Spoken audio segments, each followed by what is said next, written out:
उपमुख्यमंत्री पदासाठी खासदार सुनेत्रा पवार यांच्या नावावर राष्ट्रवादीकडून शिक्कामोर्तब। उद्या संध्याकाळी 5 वाजता शपथविधी।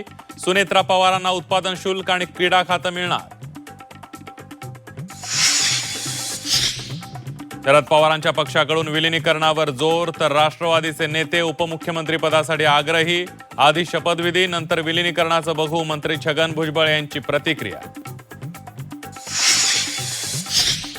सुनेत्रा पवारांना उपमुख्यमंत्री करा, एनसीपीच्या नेत्यांचा फडणवीसांकडे प्रस्ताव। जवळपास तासभर वर्षावर खलबत, तर पवार कुटुंब आणि राष्ट्रवादीला पूर्ण पाठिंबा, मुख्यमंत्र्यांची ग्वाही।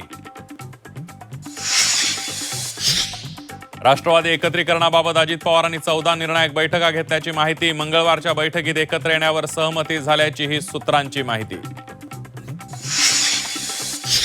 दोन्ही राष्ट्रवादी एकत्र याव्यात ही अजित पवारांची शेवटची इच्छा होती। झी24 तासवर अंकुश काकडेंची माहिती।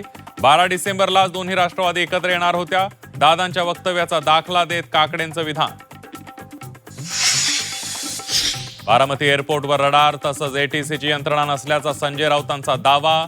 विमानतळांवरील असुविधांबाबत डीजीसीए काय करतंय, राऊतांचा सवाल।